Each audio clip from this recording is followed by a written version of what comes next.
I'm Paul Stanley of KISS. It's 10 p.m. Do you know where your children are? I told you last night, no! You're listening to your source for pro wrestling talk. For those that are unaware, my name is Fuego del Sol. Yeah, I actually used to wrestle for Ring of Honor before I signed with WWE. You know, that name that you just named, I've never had a one-on-one match here in Impact Wrestling Games for Swan. This is Third League. World Women's Champion for NWA. I'm the first ever Mexican-born wrestler to hold this title. This is the first time someone's introduced me as the Monster Hunter outside of a wrestling show. His psychology was completely different, and it was more lucha style and Japanese style, so I got two completely different kinds of training. This is Wrestling Radio. Another edition of Third League Radio. We are here in studio with you today talking about a lot of things, but the first big one we got to start off with FTR. FTR taking a break from wrestling, taking a hiatus, stepping away. Dax Harwood announced it. I'm trying to read as much as I can here. He says, for the first time in 12 years, we've decided to step away, take some time for ourselves and our families. I'm not sure when we'll be back, what we're going to do, how much longer we have, or if we even need to prove anything at all to anyone anymore. Something like that. Yeah, I mean, this is, I think this is building very clearly off the loss to Cope and Cage, where they lost the titles at the pay-per-view in the I Quit match. The Young Bucks, 2 years ago or last year, they left for about 6 months after... I think losing blood and guts, right? Yeah, I mean, everybody needs time off, and AEW's been good on that for everyone except Jon Moxley, apparently. Time off. Moxley is like, I'm taking a vacation. Do not call me. They call him the next day. Yeah, the next day. But no, here's the odd thing, because they still got a couple of indie appearances coming up. August 22nd at Appalachian Mountain Wrestling.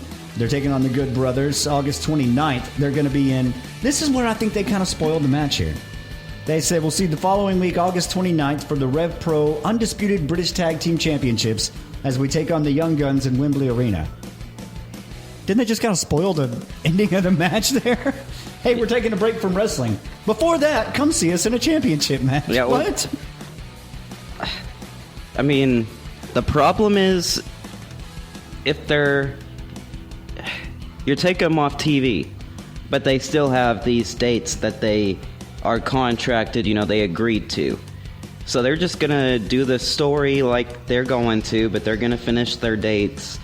And instead of waiting till after the dates, because you're already taking them off TV. So if you're taking them off TV, you need an explanation pretty quickly. You can't wait till the dates are over.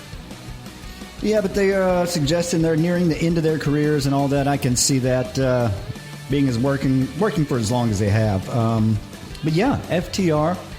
taking a break. We'll see. We don't know when they'll be back, but they'll be back. You're listening to Third League Radio. Well, some other big news from the week. Someone we've had on the show before, Tessa Blanchard. But there are reports on her. She's gone from TNA. And why is she gone from TNA? Well, apparently, TNA told her, you got to choose us or CMLL. She chose CMLL. Yeah, well... She's very big in Mexican culture. I mean, I asked her, because it wasn't Third League Radio at the time. It was still The Rock Show. And I asked her, what's your favorite rock song? She goes, I don't know. And then she starts naming off, like, every Mexican artist that ever existed. And I'm like, okay, yeah, I get it. But, yeah, she apparently, not only did TNA give her an ultimatum, CMLL gave her some money. They're like, oh, cool. Yeah, well, here's your money. Come over here. We'll pay you money, more than TNA can offer you, and you can be a big star. But when you're when you're an entity like that, you're not allowed to give someone an ultimatum. You're not allowed. Yeah, right. I mean, let's say, give me, okay. Let's say the Cleveland Browns, they get a star player, but he's tired of losing all the time. They're not putting anything around him, and they say, well, you have to choose us, or you can walk. Yeah. Okay, bye. I'll see you later. But yeah, I don't know. I think it's going to work out better for Tessa Blanchard. But again, on the internet, everyone on the internet, oh yeah, she's going to WWE. Why? Because she left TNA. Okay, she signed with CMLL. Yeah, she's going to WWE. What? I don't even think there's a fit for her in WWE. They don't even like Tessa Blanchard. Like, I don't understand people. Social media has given people license to be idiots, and we've taken it as reality, and I hate it. They just want people on their team. They want people wearing their shirt. Yeah, Tessa Blanchard, CMLL. I think everything's going to work out for her in Mexico. Your source for pro wrestling and your place for modern rock. This is Third League. Rock and Wrestling Radio. Well, there's been an announcement from House of Glory Wrestling. We're going to talk that here in just a little bit, and we're going to speculate, or I'm going to speculate on some other things. I'll ask you to join me on it, but House of Glory Wrestling is one of the many people vacating Triller TV. Triller TV is not having very good financial success. I think Game Changer Wrestling is still on Triller. I think that's about it. But House of Glory announced right before their Inferno show that, hey, that's going to be our last show on Triller. After that, our partnership is going to terminate, and basically, we're ready for the next chapter. Here's my speculation. That's funny, my speculation, because it's my AEW. They have Creative Pro, Warrior Wrestling, Limitless, Wrestle Pro, 1FW, Produce Wrestling. A lot of these places used to be on Triller. Is this the new home for professional wrestling? My AEW? Does House of Glory go here? I mean, they're already showing this. So. They're already showing the CMLL pay-per-view through my AEW. If anything, we can buy it for $10. It's for House of Glory, at least. I don't know about anyone else, but for House of Glory, I think they would rather go to YouTube or Independent Wrestling TV or make their own website before they go to AEW. Simply because, you know who owns a quarter stake in that company? JD from New York. Yeah, I don't know if he owns that much in it. We'd have to check on that. He's like part owner of the company. Yeah, I know, but I don't know if it's that much. Let's see. We're actually going to live search this right now. I know he's part owner of the company, and I don't think he would let his company be a subsidiary of AEW, as that's how he would see it. Well, we're just going to say he does, because I can't find anything that says he does or doesn't. Maybe we'll look right now, but I thought, I know that Amazing Red owns part of it. I thought Master P owned part of it. Well, he was involved with it back in 2019, I should say, for Master P anyway. But I can't find anything else on that. But either way, if H.O.G Wrestling, House of Glory Wrestling were to join my AEW, I mean, already what I'm seeing is Tony trying to build this new Triller TV, trying to build this as a new home for professional wrestling, independent wrestling across the country, get more eyes on more talent, him getting a chance to see talent that he might miss. But would it be the best option? I think so, because if you're going to independent wrestling TV or if you go to YouTube, you're already cementing yourself as not trying to be bigger than anything. Yeah, I'll give you that. I do like this. I've heard about, the conspiracy theorists that, Paramount's going to kick, or whatever, whoever bought WBD and all that, they're going to kick AEW off because the Netflix deal and all this. The Trump effect on wrestling, DOJ just approved it. Yeah, I saw that. But okay, let's play the game that those people want to play. Let's say that does happen. Let's say that all these people are influenced by Triple H and WWE, and they're like, we're going to kick AEW off of They're already building my AEW. They're already building their own sites. They're already building their own home. Well, that's just not even the. I mean, yes, you're right, but there's plenty of networks that would pay for that. 1 million viewers over streaming and TV, that you could get them on any TV network. Someone will pay for it. I don't know if it'd be the same amount as WBD, but you could get pretty close. Yeah, you could go to NBC, you could go to Fox. I don't know that they like Fox, but you could go on Fox. AEW is on Tubi now. You can get AEW Dynamite episodes and old Collision episodes and stuff on Tubi, and Tubi is owned by Fox.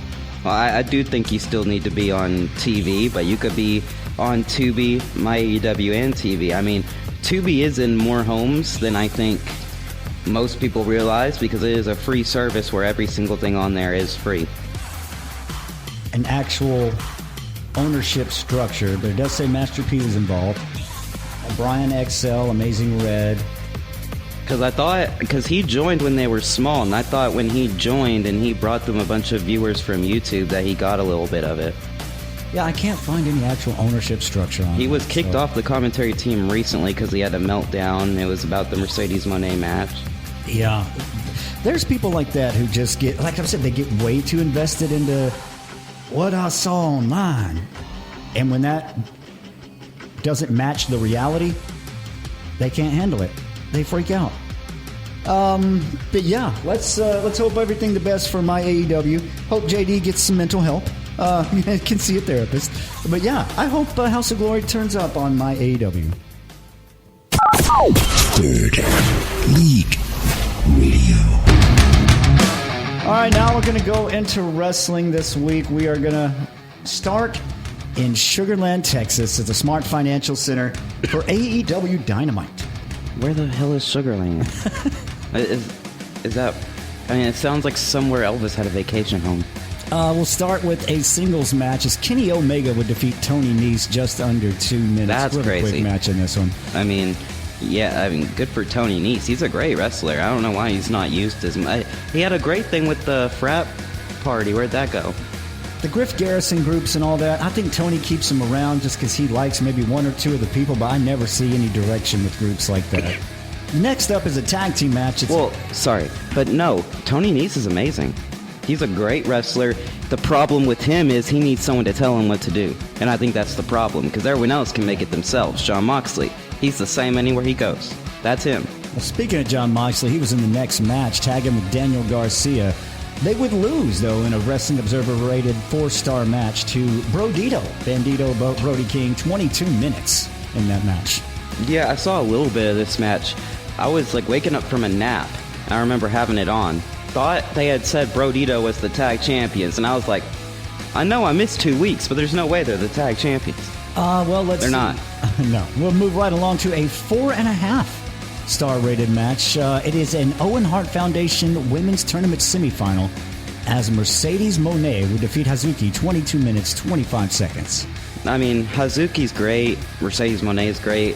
I think they overestimate the knowledge of these Japanese women, and they need to give maybe more story for them. Put all the new Japanese women that you brought over into one faction and make them like faces or something. Cosmic Angels of AEW. You can see that. You got a tag, you got singles, you got a trio, but it's all these 5 people.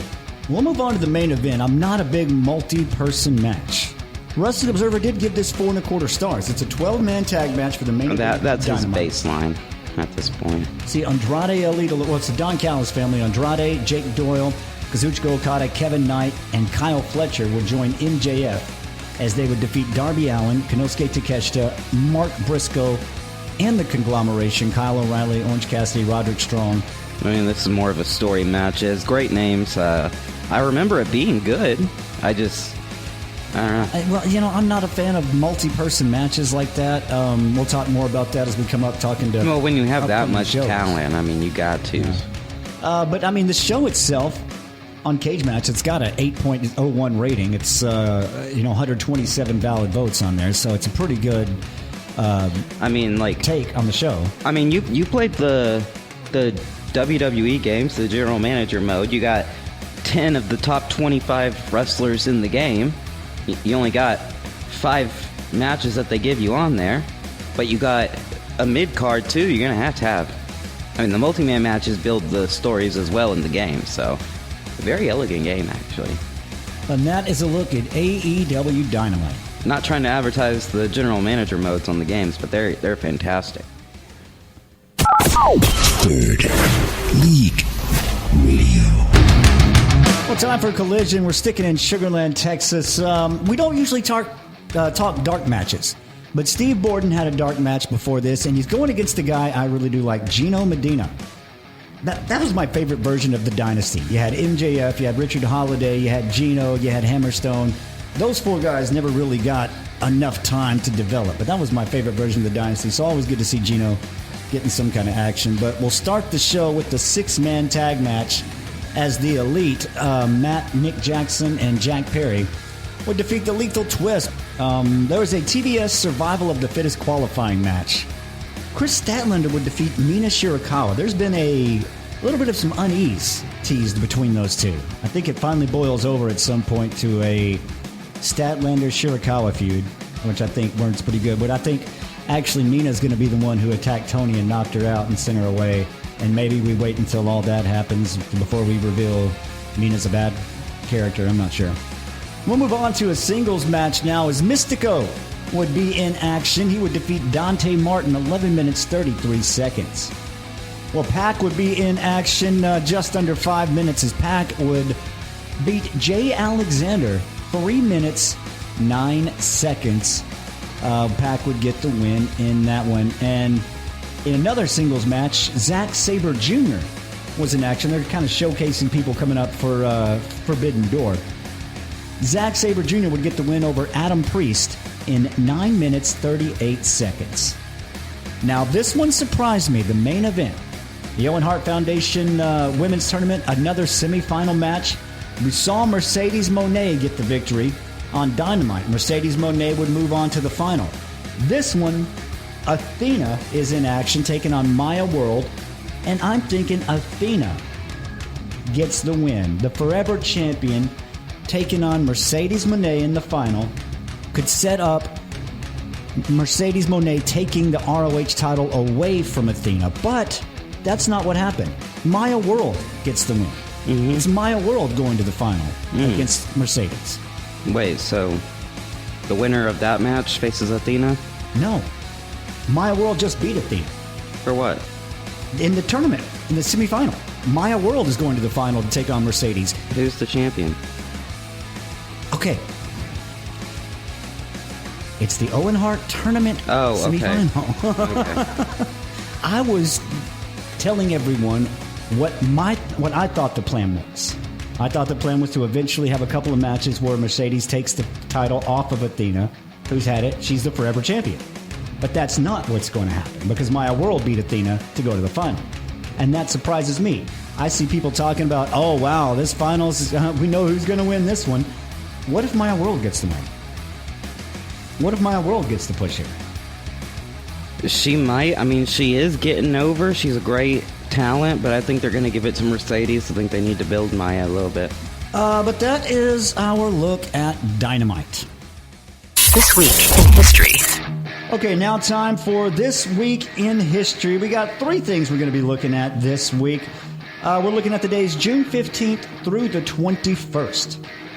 So, hardly we ever go in chronological order, but we are kind of a little bit this one.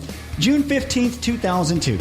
Major League Wrestling Genesis in Philadelphia, Pennsylvania. Shane Douglas would defeat Vampiro and Taioke in a 3-way match to become the first ever MLW World Heavyweight Champion. June 18th, 2005, the Summer of Punk begins. CM Punk would defeat Austin Aries in the main event of Ring of Honor's Death Before Dishonor 3. He would become the new World Heavyweight Champion. Everybody already knew that Punk had signed his contract with WWE. And the whole Summer of Punk thing was him saying, I'm going to take the belt with me. Kind of like what he did when he left WWE. Basically just copied the storyline and everyone thought it was real. It's a pop bomb. No, it wasn't.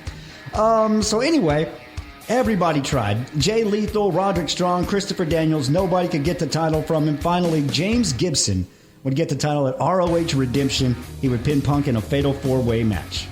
Yeah, I mean, that was one of the great eras of Ring of Honor. I was just looking up through shows during that era real quick. Nigel McGuinness versus Claudio Castagnoli. Austin Aries versus El Generico. Homicide versus Azriel versus Dixie versus Kevin Steen. AJ Styles versus Roderick Strong. Samoa Joe versus Jimmy Rave. Matt Hardy versus Christopher Daniels. Punk versus James Gibson for the title. That's a good card, even though I'm not a fan of Philip much anymore. But the big thing we're talking about this week, our, main event in This Week in History, June 19th, 1948. 6 promoters from around North America would get together. Paul Pinky George, Al Haft, Tony Stetcher, Harry Light, Orville Brown, and Sam Mushnick. They would consolidate all of their championships of their regional companies into one true world champion, founding the National Wrestling Alliance, the NWA, June 19th, 1948. That is This Week in History. And that's where we should have stopped, full stop. Just, You know, we had NFL, NBA, NWA. Stop. Match of the week. Okay, match of the week time, and I don't know, it's going to be a little bit of a tough one, but I'm going to give my honorable mention to Brodito, Bandito, Brody King, as they defeat the Death Riders, Daniel Garcia, Jon Moxley, on Dynamite. That's going to get my honorable mention for this week. Thought it was a good tag match. It really, I mean, you're keeping Brodito relevant while you've got other main stories going on. Death Riders are great. You're actually making Bully Ray mad. Anytime you can make Bully Ray mad, I'm okay with you. So that's going to be my honorable mention. I was going to go with Zack Sabre Jr. versus Adam Priest. Oh, okay. I like Adam Priest a lot, and Zack Sabre Jr. put him on a great stage right there. Yeah. And he did well. He always does well. It doesn't feel like he has like pressure that he's nervous or anything. He wrestles the same way. For match of the week, it's going to have to be the women's Owen Hart tournament semifinals, or the Owen Hart Foundation tournament semifinal match over on Dynamite. Mercedes Moné defeating Hazuki in 22 minutes, 25 seconds. It would earn itself 4.5-star rating from Wrestling Observer Network. So I think that's going to have to be my match of the week. If you look on Cage Match, it's rated an 8.87 based on 341 votes. So I think that's going to be my match of the week. Yeah, I was going to go with that one too. So that, again, I've said it too much in the last 30 seconds. That's match of the week. And after it's all over, you say, "Oh, what a lovely tea party." Third League. Wrestling Radio. Well, upcoming shows, and we've got to talk about Sunday, June 28th, San Jose, California, Forbidden Door. AEW, CMLL, New Japan, Stardom put on Forbidden Door. It's going to have a 3-way tag team matches. The Young Bucks take on El Sky Team, take on Unbound Company. That's going to be Shingo and Titan representing that one. They should be, because you have United Japan, right? Now, isn't that what they called it? What, the kind of loose confederation of everybody? Mm-hmm. Yeah. United Japan Pro Wrestling. Why isn't it AEW X United Japan Forbidden Door? I do not know. But the IWGP Global title will be on the line as Shota Umino will be defending against Pac. And Shota, he's been talking mess. Of course, it's a whole thing now, but he's been like, hey, AEW doesn't care about the global title. You look at it as secondary. You turn your head at it. He's like, I'm gonna make the title important. So I kind of like that aspect of it. The women's world title is on the line, and this is a very interesting story for Forbidden Door. Honestly, I think this should be one of the main event stories. Tekla taking on Starlight Kid. Tekla's been banned from Japan. She just went back, attacked the owner of Stardom, Toru Okada, again. That has been a good big story that I think has been... I could definitely see that Tekla wins here, and then we get a rematch and maybe a 2 out of 3 falls. But I would so love for Starlight Kid to take it here because, I mean, I said it last week. If you didn't watch Starlight Kid, you'll see her on the pay-per-view. She is amazing. In a singles match that I am really looking forward to, early match of the year contender, Kenny Omega taking on Zack Sabre Jr. You got nothing to say about that one?